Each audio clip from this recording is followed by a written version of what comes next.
안녕하십니까? 네, 5월 첫째 주 주일 예배 오신 여러분을 주님의 이름으로 환영합니다. 네, 지난주 우리 수요일에 우리 일일 카페를 했습니다. 네.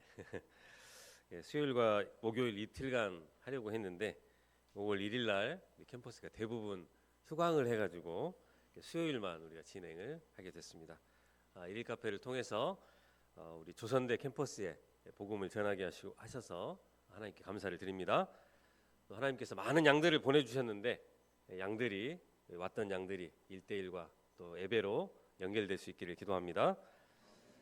네, 그리고 어제는 우리 사랑교회에서 캠퍼스 전도 챌린지를 하셨습니다. 캠퍼스 밟기를 본관을 열심히 밟고 이렇게 오신 것 같습니다. 매주 토요일 날 우리가 전도를 하려고 하는데 매주 토요일마다 이렇게 비가 오고 있습니다. 좋은 날씨를 주말에 좀 허락해 주시도록 허락해 주시기를 기도합니다. 네, 올해 하나님께서 놀라운 일들을 우리 조선대 가운데 허락해 주시기를 기도합니다. 12명의 양들을 위해서 기도하고 있는데 양들을 많이 보내주시기를 기도합니다. 네, 오늘 요절 말씀은 12절입니다. 함께 읽어보겠습니다. 시작.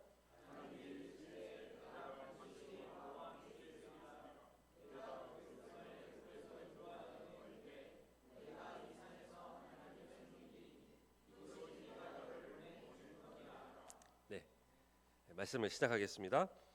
앞으로 한 달 뒤면 이제 대통령 선거가 있겠습니다. 정치 경제적으로 그리고 대내외적으로 엄청난 위기를 맞이하고 있는 이 나라에 하나님의 마음에 합한 자가 세워져서 이런 위기를 뚫고 다시 한번 희망찬 미래로 나아가게 되기를 기도합니다. 오늘 말씀은 하나님께서 노예 백성인 이스라엘의 지도자로 모세를 부르고 있는 말씀입니다. 모세는 어려서부터 40년 동안이나 애굽에서 궁중 교육을 받았습니다. 그는 객관적으로 봐도 지도자로서 충분한 자질이 있어 보입니다. 그러나 모세는 5번이나 하나님의 부르심을 거절했습니다. 그의 거절의 이유는 입이 뻣뻣하고 혀가 둔하다는 것입니다. 애굽의 바로나 또 이스라엘 백성들을 설득할 그런 자신이 없다는 것입니다. 하나님은 부르심을 거절하고 있는 이 모세를 어떻게 출애굽의 지도자로 세우실 수가 있었습니까? 모세를 부르고 계신 하나님은 어떤 분이십니까? 1절을 보십시오. 모세의 이전 신부는 이집트의 왕자였습니다. 그는 40년 동안을 애굽에서 최고위층으로 아주 호화로운 생활을 했습니다. 이랬던 그가 지금은 어떻게 살고 있습니까? 인생 역변이 일어났습니다. 모세는 그의 장인인 미디안 제사장 이드로의 양을 치고 있는 목자였습니다. 우리 속담에 겉보리 서말만 있어도 처가살이는 면한다는 그런 말이 있습니다. 모세는 이런 처가살이를 하면서 눈칫밥을 먹어야 했고 또 어느새 폭삭 늙어버려서 80세의 할아버지가 되어 있었습니다. 그의 직업은 양을 치는 목자였는데 이 목자라는 신분은 재판을 할 때 증인으로도 설 수가 없을 만큼 비천한 신분이었습니다. 모세는 양떼를 광야 서쪽으로 인도해서 하나님의 산 호렙에 이르렀습니다. 호렙은 폐허라는 뜻으로 사람이 살기에 적합하지 않은 그런 환경이었던 것 같습니다. 여기 호렙산은 이 시내산의 또 다른 명칭으로 나중에 모세는 이곳으로 이스라엘 백성들을 데리고 와서 하나님과 언약을 맺게 됩니다. 모세는 호렙산이 하나님의 산인 줄 알고 간 것이 아니었습니다. 그저 양무리를 돌보기 위해서 간 것일 뿐이었습니다. 모세가 호렙산에 들어갔을 때 여호와의 사자가 떨기나무 가운데로부터 나오는 불꽃 안에서 모세에게 나타나셨습니다. 여호와의 사자는 보통 사람의 형체로 나타나는데 여기서는 불의 형체로 나타났습니다. 불은 더러운 것을 태워버리기도 하고 또 어둠을 비추는 그런 역할을 하기도 합니다. 또 하나님의 임재와 거룩함을 상징하기도 합니다. 떨기나무에 불이 붙었는데 그 떨기나무가 사그라들지를 않았습니다. 여기 있는 떨기나무는 세네라고 부르는 일종의 가시덤불로 1m에서 2m 정도 자라는 관목 식물입니다. 이것은 덩굴성 식물로 장미과에 속해 있으며 그것의 모양은 수양버들과 같이 이렇게 늘어져 있다고 합니다. 이것과 비슷한 것이 우리나라에서는 산딸기, 라즈베리 그리고 블루베리와 같은 이 떨기나무의 한 종류라고 합니다. 모세는 신명기 33장 16절에서 이 사건을 두고 가시떨기나무라고 했습니다. 일반적으로 성경에서 떨기나무는 주로 메마르고 그리고 팍팍한 생활에 어울리는 그런 식물로 나와 있습니다. 떨기나무는 메마른 광야에 있는 대표적으로 아주 쓸모없는 나무인 것 같습니다. 열매가 있는 것도 아니고 그리고 목공 재료로 이용하기에도 합당하지가 않았습니다. 여기 호렙산은 매우 건조한 지역으로 나무들이 쓰러지면서 부딪혀서 불이 나는 경우가 종종 있었습니다. 그러므로 단순히 떨기나무에 불이 붙은 것은 아주 특별한 현상이 아니었습니다. 그러나 모세는 불이 붙었는데 사라지지 않는 이 떨기나무를 보고 무슨 신비로운 힘을 느꼈습니다. 그는 돌이키면서 이 큰 광경을 보리라 하며 가까이 다가가고자 했습니다. 그러자 하나님이 떨기나무 가운데서 그를 불렀습니다. 모세야, 모세야. 이는 아브라함, 야곱 그리고 사무엘을 부르실 때처럼 하나님께서 긴급하게 모세를 부르시는 순간이었습니다. 그러자 모세는 내가 여기 있나이다 라고 대답했습니다. 하나님은 이스라엘 백성들의 부르짖음을 들으시고 그들의 근심을 아셨습니다. 하나님은 그동안 모세를 40년 동안은 궁중에서 그리고 40년 동안은 광야 훈련을 시키신 것입니다. 그리고 이제 때가 되면 모세를 부르고 계십니다. 그의 이름을 반복해서 부르신 것은 하나님께서 이미 모세를 인격적으로 잘 알고 계시다는 것을 말해주고 있습니다. 하나님은 모세의 이름을 불러주심으로 그를 지명해서 위대한 출애굽의 지도자로 세우시고자 하셨습니다. 이상에서 모세를 부르고 있는 하나님을 생각해 봅시다. 하나님은 왜 수많은 나무를 제쳐두고 이 떨기나무에 임재하신 것일까요?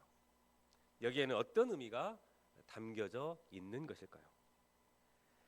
우리는 거룩하신 하나님께서 반드시 임재하셔야만 한다면 그곳이 거룩한 장소여야만 할 것 같습니다. 신전이나 다른 거룩한 장소에 임재하셔야 할 것 같습니다. 꼭 나무에 임재하신다면 크고 아름다운 나무를 선택하실 것 같습니다. 감람나무나 그리고 무화과나무, 백향목 나무와 같이 아주 멋있고 화려한 나무를 선택하셔야 할 것 같습니다. 그런데 가장 초라한 나무 중에 하나인 이 떨기나무를 선택하셨습니다. 떨기나무는 나무라고 하기에도 아주 민망합니다. 그냥 풀무더기 같아 보입니다. 이런 아무것도 아니고 가장 초라한 나무 중 하나인 이 떨기나무에 하나님께서 임재하셨습니다. 모세가 바로 이 떨기나무입니다. 모세는 장인의 양을 치는 목자로 살고 있었습니다. 나이도 80세에 아무런 소망이 없는 늑다리 양치기에 불과한 삶을 살고 있었습니다.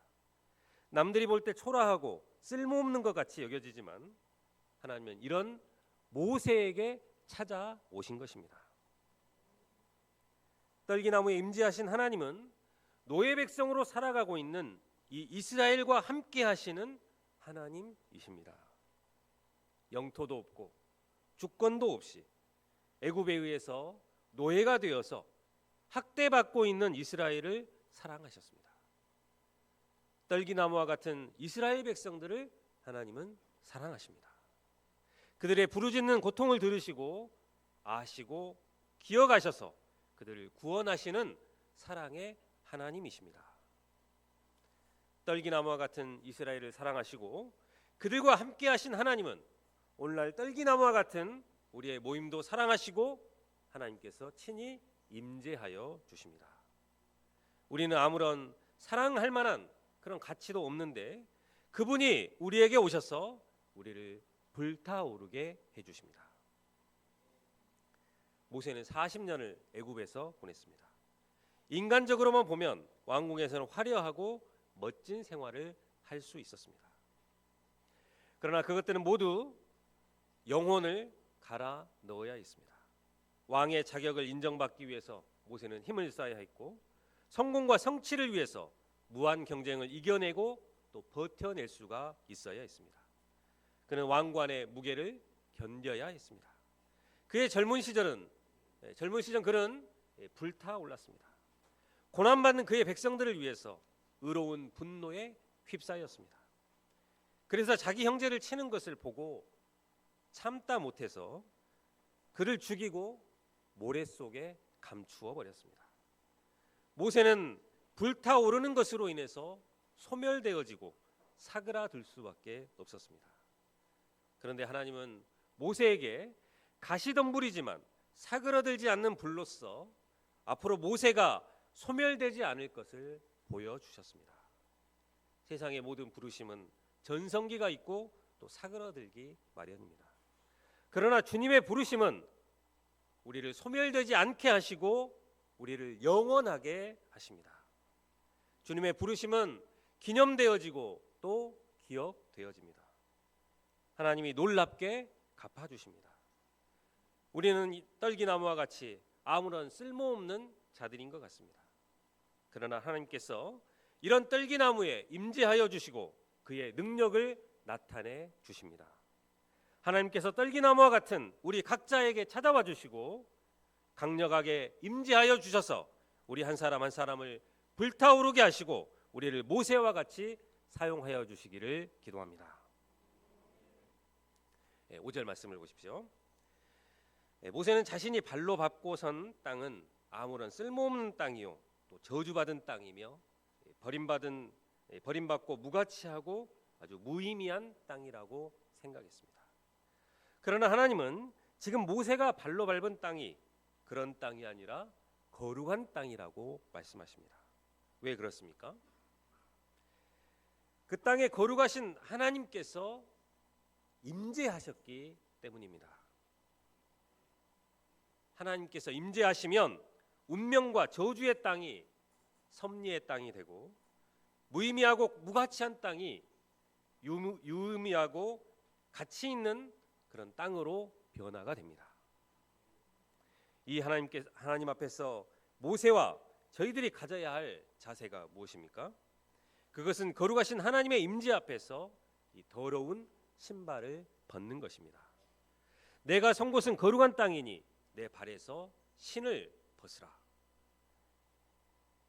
이는 모세가 자기 중심적인 완고한 생각과 또 운명적인 생각, 동족들로부터 배척을 받은 쓰디쓴 그런 생각들을 버리라는 것입니다. 이런 생각들을 계속 가지고 있으면 새로운 출발을 할 수가 없습니다. 우리의 신발은 자주 온갖 세상죄와 또 세상죄와 더럽고 자기중심적이며 이기적인 생각으로부터 오염이 되어집니다. 하나님의 이러한 더러운 신발들을 모두 벗어버리라고 단호하게 말씀하십니다. 우리가 이를 벗어버릴 때 자유한 새 삶을 살 수가 있습니다. 우리가 이를 벗어버릴 때 다시 뜨거운 꿈을 꾸며 또 신나는 새 삶을 살아갈 수가 있습니다. 모세가 신을 벗었을 때 하나님은 또 말씀하십니다. 6절에서 10절을 보십시오. 하나님은 먼저 자신이 누구인가를 모세에게 알려주셨습니다. 나는 내 조상의 하나님이니 아브라함의 하나님, 이삭의 하나님, 야곱의 하나님이니라. 하나님이 자신을 계시하시자 모세는 자신의 면전에 있는 분이 여호와 하나님이심을 알고 그제서야 하나님 배웁기를 두려워하면서 얼굴을 가렸습니다. 하나님은 자기가 누구신지를 밝히신 후에 이어서 그를 택하시고 부르신 뜻과 계획을 말씀하십니다. 7절에서 10절입니다. 하나님은 이스라엘 자손들의 부르짖음을 들으시고 이제 모세를 바로에게 보내서 내 백성 이스라엘 자손을 애굽에서 인도하여 젖과 꿀이 흐르는 가나안 땅으로 데려가시겠다고 말씀하십니다. 8절에서 9절입니다. 하나님은 이스라엘 자손들의 부르짖음을 들으시고 이제 모세를 바로에게 보내서 내 백성 이스라엘 자손을 애굽에서 인도하여 젖과 꿀이 흐르는 가나안 땅으로 데려가시겠다고 말씀하십니다. 하나님의 이 말씀은 참으로 은혜로운 메시지입니다. 아마 40년 전 모세였다면 아마 쌍수를 들고 이를 환영했을 것입니다. 그러나 지금의 모세는 얼음장과 같이 차가워져 있었습니다. 모세는 이제 자기는 끝났다고 생각을 했습니다. 미디안 땅에서 목자로 살면서 그는 자신이 아무것도 아니며 또 아무것도 할 수 없는 자라고 생각을 했습니다. 11절을 보십시오. 모세가 하나님께 아뢰되 내가 누구이기에 바로에게 가며 이스라엘 자손을 애굽에서 인도하여 내리이까. 내가 누구이기에 바로에게 가겠는가. 이 말은 자신에게는 바로에게 맞설 만한 용기도 없고 또 그럴 만한 자격도 없다는 것입니다. 모세는 인생 전체를 통해서 끊임없이 이 질문을 스스로에게 던졌습니다. 애굽 왕궁에서 자라면서 이스라엘 백성의 고통을 외면하지 못했던 그런 안타까운 마음과 이스라엘 백성들을 구하려다 거절당했던 그런 쓰라린 기억이 있었습니다. 광야에서 양떼를 돌보며 정처 없이 살아온 40년 동안의 하나님의 침묵이 이어졌습니다. 그리고 이제는 나이 80세의 늙은 목자로 더 이상 무엇도 감히 시도할 수 없다고 생각을 했습니다. 모세는 이스라엘인도 그리고 애굽인도 미디안인도 아닌 그 어디에도 온전히 속하지 못한 나그네요 이방인일 뿐이었습니다. 그런 그가 내가 누구이기에 라는 말 외에 무엇을 할 수가 있었겠습니까? 모세의 이 고백은 복음 역사를 섬기는 우리 목자들의 고백이기도 합니다. 복음 역사에 헌신하고자 마음을 들였지만 누군가에게 거절을 당하기도 하고 또 진심을 다해서 양들을 섬겼지만 오히려 상처만 돌아오기도 합니다. 내 전 인생을 복음 역사를 섬기는데 던져버렸는데 아무런 보상도 없는 것 같고 오히려 하나님의 역사는 퇴보하고 있는 것 같고 아무런 하나님의 응답도 없는 것 같을 때 흘러가고만 있는 시간들 속에서 허무와 무력감이 찾아오기도 합니다. 내가 누구이기에 하는 생각이 저절로 듭니다. 내 나이가 몇인데 이제 와서 무슨 열정이 남았다고. 나 같은 사람은 그냥 조용히 있는 게 맞는 것이 아닐까. 하나님의 부르심보다 나는 안 된다는 속삭임이 더 크게 들리는 현실 앞에서 우리는 모세처럼 고개를 숙이고 또 망설이고 주저하게 됩니다. 그러나 하나님은 그런 모세를 그리고 그런 우리를 부르십니다. 하나님은 모세의 연약함을 모르시는 것이 아닙니다. 오히려 그 모든 연약함과 두려움을 아시고 모세를 부르셨습니다. 하나님은 자신감 있는 사람을 찾으시는 것이 아니라 자신이 아무것도 아님을 아는 사람을 찾으십니다. 그리고 그에게 말씀하십니다. 12절을 다 함께 읽어보겠습니다. 시작.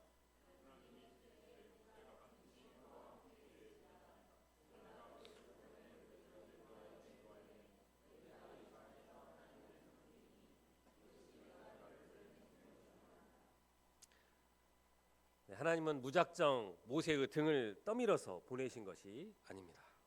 그에게 확실한 약속을 주셨습니다. 내가 반드시 너와 함께 있으리라. 하나님은 모세가 바로와 맞서서 싸울 때 모세 홀로가 아니라 하나님께서 반드시 함께 하셔서 싸우시겠다고 말씀하십니다. 또한 이스라엘 백성들의 마음을 여시고 그들이 모세를 지도자로 받아들이도록 역사하시겠다고 말씀하십니다. 이 하나님의 약속은 모세에게 아주 큰 위로와 힘이 되었을 것입니다.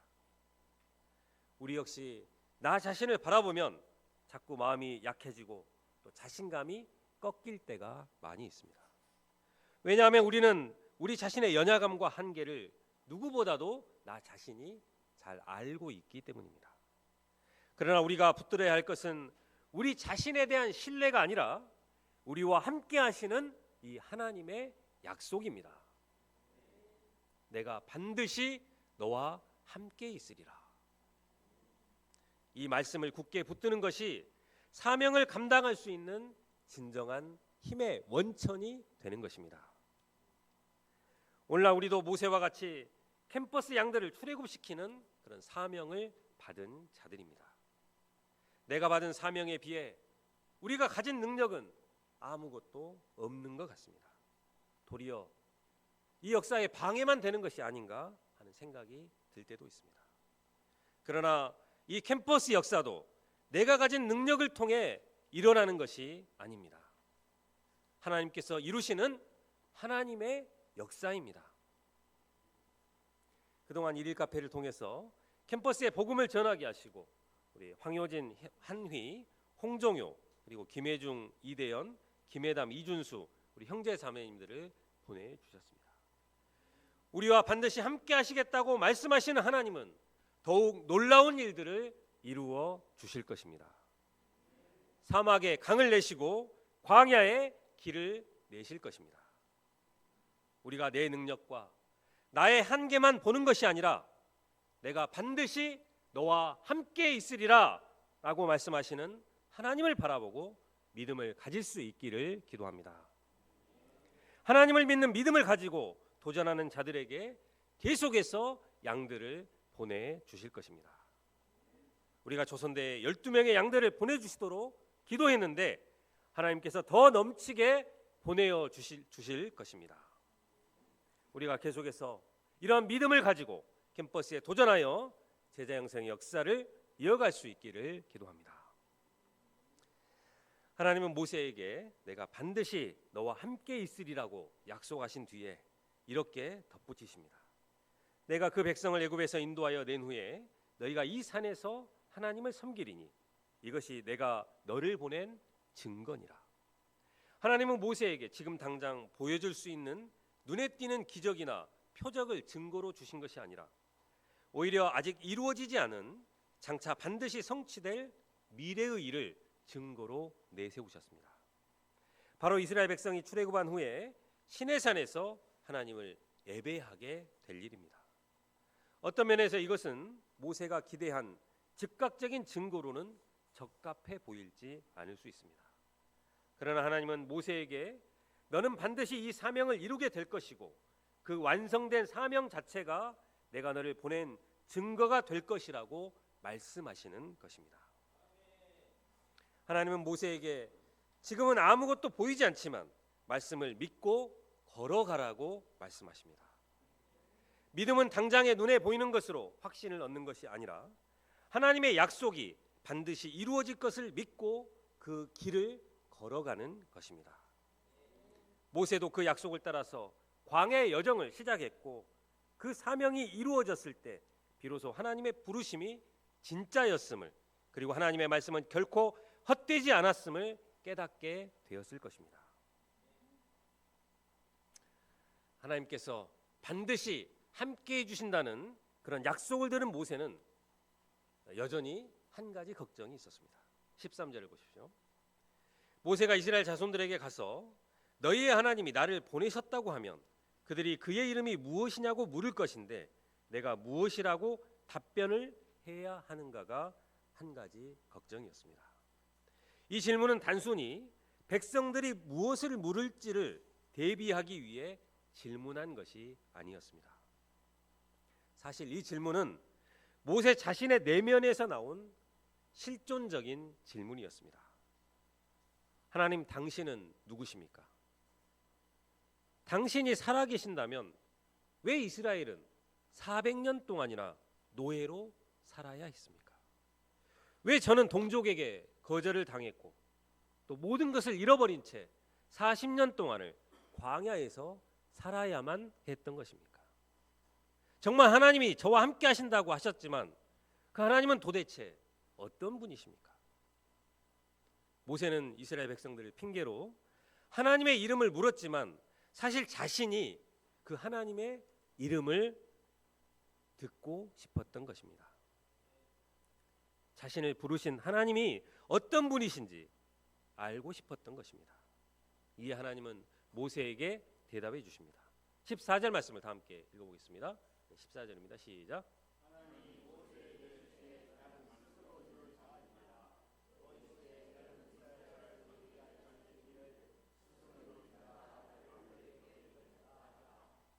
하나님은 여기서 모세에게 자신의 이름을 최초로 공개하셨습니다. 히브리어로는 에흐에, 아쉐르, 에흐에라고 하고 있습니다. 이를 개역 개정 성경은 나는 스스로 있는 자라고 해석하여 번역을 하였고, 영어 성경은 I am who I am, 나는 나다라고 해석을 하였습니다. 스스로 있다는 것은 누구에 의해서 생겨난 분이 아닌 스스로 존재하시는 창조주라는 것입니다. 하나님은 시작도 없고 끝도 없으신 분이십니다. 시간의 제약을 받지 않고 항상 현재로 존재하시는 분, 인간의 언어나 개념으로는 온전히 설명할 수 없는 그런 초월성을 가지신 분이라는 것입니다. 나는 스스로 있는 자라는 것은 나는 지금 존재하고 있고 아브라함의 시대에도 존재했으며 그리고 앞으로도 영원히 존재할 살아계신 하나님이라는 것입니다. 요한계시록 1장 8절은 이렇게 말하고 있습니다. 주 하나님이 이르시되 나는 알파와 오메가라. 이제도 있고 전에도 있었고 장차 올 자요 전능한 자라 하시더라. 하나님은 단지 철학적인 개념으로서의 그런 존재가 아닙니다. 그분은 역사 속에서 실제로 일하시고 약속을 이루고 계신 분이십니다. 특히 모세에게 하나님이 스스로 있는 자라는 것은 너와 함께 그곳에 있을 하나님이 바로 나다는 것입니다.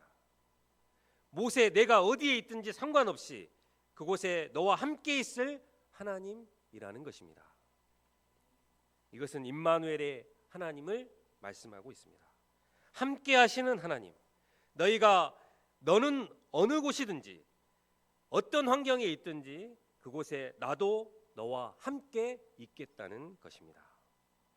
이 하나님이 육신을 입고 오셔서 이 땅 위에 임마누엘 하셨습니다.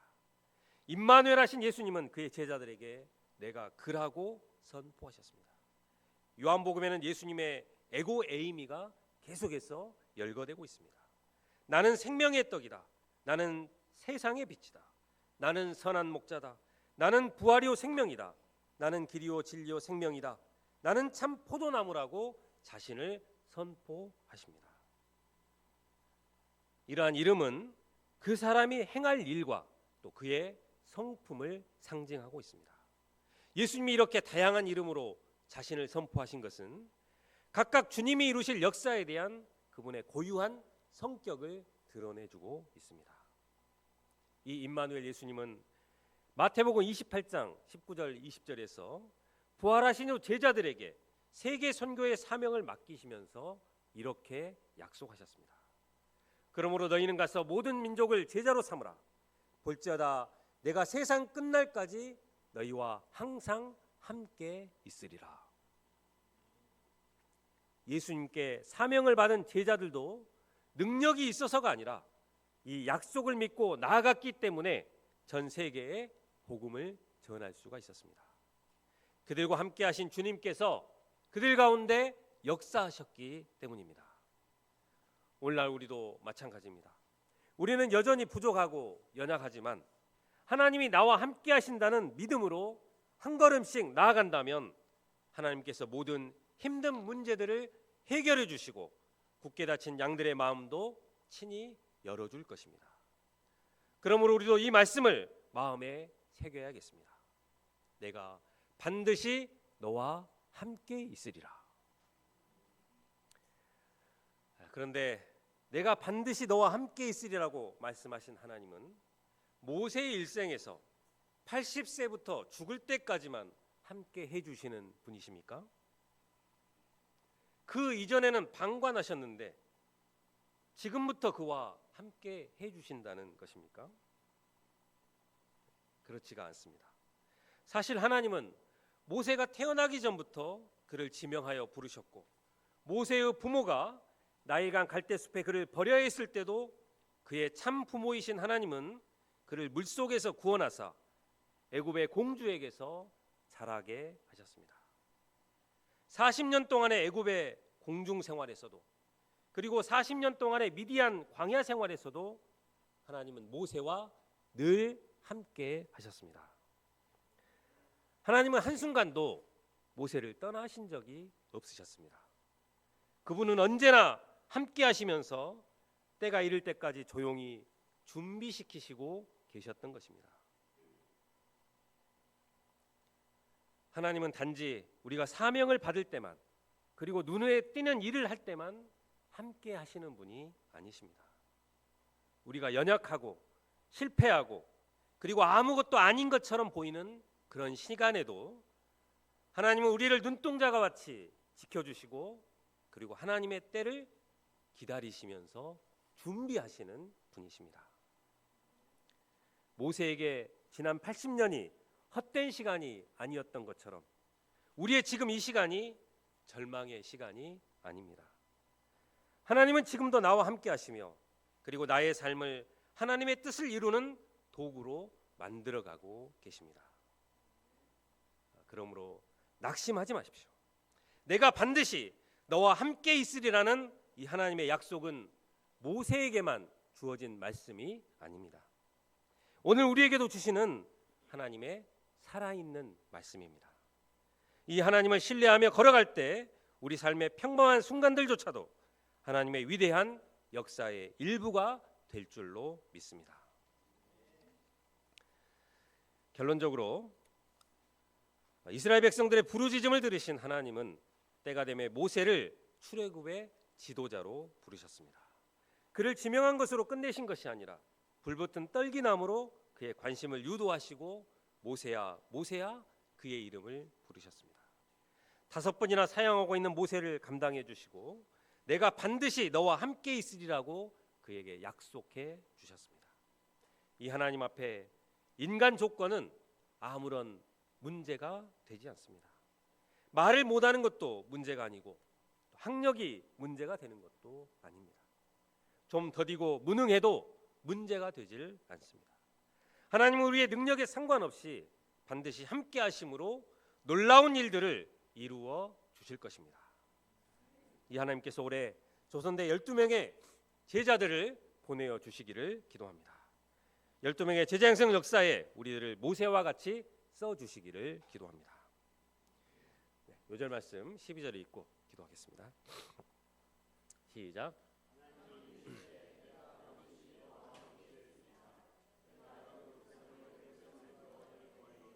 너희가 이 산에서 하나님을 섬기리니 이것이 내가 너를 보낸 증거니라. 은혜로우신 하나님 아버지, 내가 반드시 너와 함께 있으리라. 이 시간 모세를 찾아와 주시고 그와 반드시 함께 하셔서 놀라운 구원의 역사를 이루어 주신 하나님을 감사 찬송 드립니다. 떨기나무와 같은 저희들을 찾아와 주시고 임재하여 주시는 하나님의 크신 은혜에 감사를 드립니다. 반드시 함께 해 주시겠다고 하시는 이 주님의 크신 은혜에 힘입어서 캠퍼스 복음 역사도 주님께서 놀라운 일들을 열어주실 줄로 믿습니다. 올해 12명의 조선대 양들을 보내주시고 또 제자로 세워주시기를 기도합니다. 예수님의 이름으로 기도합니다.